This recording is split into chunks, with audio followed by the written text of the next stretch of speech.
तो दोस्तों कई सारे देश ऐसे होते हैं जिन्हें साधने के लिए आपको कई सारे समझौते करने होते हैं। अगर भारत की बात की जाए तो भारत देखिए मालदीव हो, बांग्लादेश हो, इसके अलावा नेपाल, भूटान हो, इस तरह के देशों को अपने साथ रखने के लिए कई सारी चीजों में समझौते कर लेता है। भारत को पता है कि अगर ये अपने हाथ से निकल गए तो उसके बाद ये लोग चाइना के हाथ लग जाएंगे और चाइना इनका दुरुपयोग करते हुए हमारे लिए टेंशन खड़ी कर देगा। इसी तरह की चीज चाइना के साथ भी होती है। चाइना भी देखिए पाकिस्तान को अपने हाथ में बनाए रखने के लिए कई सारी चीजों को लेकर समझौता करता है। तो दुनिया के सभी बड़े देश छोटे देशों को अपने साथ रखने के लिए कुछ हद तक समझौते करते हैं। अब ऐसी परिस्थिति भारत के लिए, फिलीपींस के लिए भी है। हम सभी जानते हैं कि फिलीपींस चाइना का न केवल राइवल है बल्कि साउथ चाइना सी का एक बहुत ही महत्वपूर्ण देश है और ये देश जब तक भारत के हाथ रहेगा तब तक भारत की बल्ले बल्ले है। और चूंकि चाइना और फिलीपींस दोनों ही एक दूसरे के राइवल कंट्रीज हैं, ऐसी परिस्थिति में भारत का ये नेचुरल सहयोगी बन जाता है और इसी लिहाज से भारत और फिलीपींस काफी अच्छी फ्रेंडशिप एंजॉय भी करते हैं। भारत की तरफ से कई सारे हथियार फिलीपींस को लगातार बेचे जाते हैं, कई सारे हेलीकॉप्टर्स दे चुके हैं। इसके अलावा रिसेंटली ब्रह्मोस की भी डील हुई है। तो इस तरह की चीजें फिलीपींस के साथ भारत करते रहता है। अब फिलीपींस चूंकि इकोनॉमिकली ज्यादा सुदृढ़ देश नहीं है, इस वजह से भारत इन्हें सॉफ्ट लोन भी प्रोवाइड करवाता है, क्रेडिट लाइन दे देता है ताकि फिलीपींस को हथियार खरीदने में कोई समस्या ना हो और वो आसानी से भारत के हथियार खरीद ले। अब फिलीपींस को भारत के हथियार बेचने का मकसद भारत को किसी तरह का कोई अर्न करना नहीं होता, बल्कि फिलीपींस को मजबूत बनाए रखने के लिए, फिलीपींस के ऊपर इन्फ्लुएंस जमाए रखने के लिए ये सारी डील्स जरूरी होती है। और दूसरी बात कि अगर फिलीपींस ने इन फ्यूचर अगर इन हथियारों का इस्तेमाल किया भी तो वो चाइना के खिलाफ ही करेगा, तो इसमें भी फायदा भारत का ही है। बिल्कुल फिलीपींस और भारत की स्थिति चाइना और पाकिस्तान की स्थिति जैसी ही है। अब इस बीच भारत द्वारा अपने एलसीए तेजस को भी काफी मजबूती से पुश किया गया था फिलीपींस के सामने, लेकिन बीच में दो बहुत ही बुरी खबर निकल कर आई थी जिसके चलते हम लोग काफी ज्यादा डिसअपॉइंट हुए थे। और उन दो खबरों में से एक खबर के साथ जुड़ा था अमेरिका और एक खबर के साथ जुड़ा हुआ था स्वीडन। सबसे पहले मैंने आपको एक वीडियो बनाकर बताया था कि स्वीडन और फिलीपींस के बीच में एक समझौता साइन हुआ है जिसके तहत फिलीपींस स्वीडन के हिसाब से कुछ ग्रिपेन फाइटर जेट खरीद सकता है, क्योंकि पहले भी फिलीपींस कुछ नंबर्स में ग्रिपेन फाइटर जेट्स को इस्तेमाल करता है। तो उनको लेकर एक अच्छा अनुभव है फिलीपींस के पास और फिलीपींस चाहता है कि ये फाइटर जेट जो कि सेकंड हैंड है एक्चुअली, ये अगर उसे मिल जाते हैं तो उसके लिए काफी अच्छा होगा। इसके अलावा जो दूसरी खबर आई थी जिसने भी हमें डिसअपॉइंट किया था, वो खबर जुड़ी हुई थी अमेरिका से। और अमेरिका द्वारा एक क्वाड 2 का गठन किया जाता है जिसमें क्वाड के बाकी 3 सदस्य तो एज इट इज रहते हैं, लेकिन भारत की जगह इन्होंने फिलीपींस को ले लिया था। और अमेरिका फिलीपींस के बीच में सहयोग तो काफी लंबे समय से चलते आ रहा है, दशकों पुरानी दोस्ती है।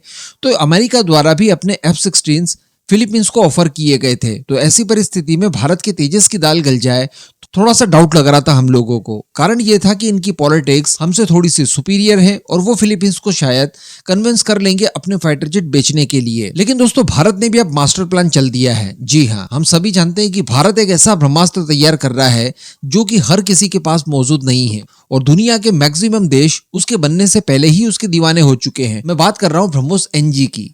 एक्चुअली ब्रह्मोस एनजी को लेकर काफी ज्यादा एक्साइटमेंट है। ये एक एयर लॉन्च ब्रह्मोस का वेरिएंट होगा जो कि लाइट वेट होगी और सबसे बड़ी बात कि भारत के सभी फाइटर जेट में इसका इस्तेमाल किया जा सकेगा। इवन एलसीए तेजस में भी आप इसे बड़ी आसानी से इंटीग्रेट करके उसका इस्तेमाल कर सकते हैं, जिससे आप लैंड अटैक के साथ साथ समुद्री खतरों को in the sense anti ship के वेरिएंट में भी इस्तेमाल कर सकते हैं। अब अगर ये मिसाइल फिलीपींस को मिल जाती है, सोचिए ये फिलीपींस को कितना बड़ा एज दे सकती है।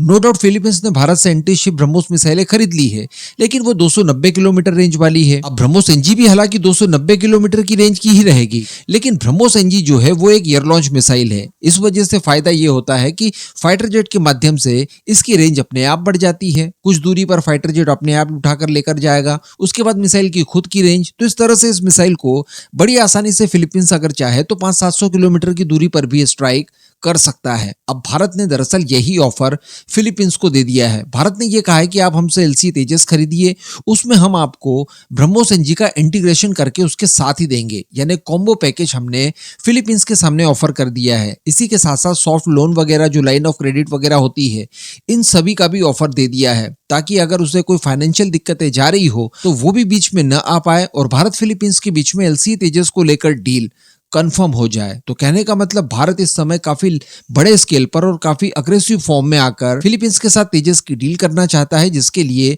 ब्रह्मोस एनजी का भी उसे ऑफर दे दिया है। हालांकि अगर एलसी तेजस खरीदेगा तो इसमें फिलीपींस का ही फायदा है, काफी सस्ते दरों पर मिल जाएगा, भारत के साथ दोस्ती और ज्यादा प्रगाढ़ हो जाएगी। और इसके अतिरिक्त तेजस में केवल ब्रह्मोस एनजी ही तो नहीं होगी, उसमें एयर टू एयर मिसाइल्स भी होगी, जिसमें अस्त्रा मिसाइल्स है।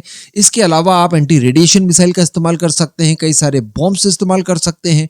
तो कहने का मतलब एक फुल ऑन पैकेज उसे मिल जाएगा, जो कि पूरी तरह से रेडी टू वॉर होगा। इसके साथ साथ भारत ने एक और ऑफर दिया है, और वो ऑफर बताया जा रहा है कि लोकल असेंबली को लेकर दिया है। यानी अगर फिलीपींस इसके लिए हाँ करता है तो भारत वहीं पर एक असेंबली लाइन स्टार्ट करके वहीं पर असेंबल करके इन फाइटर जेट को फिलीपींस को डिलीवर कर सकता है।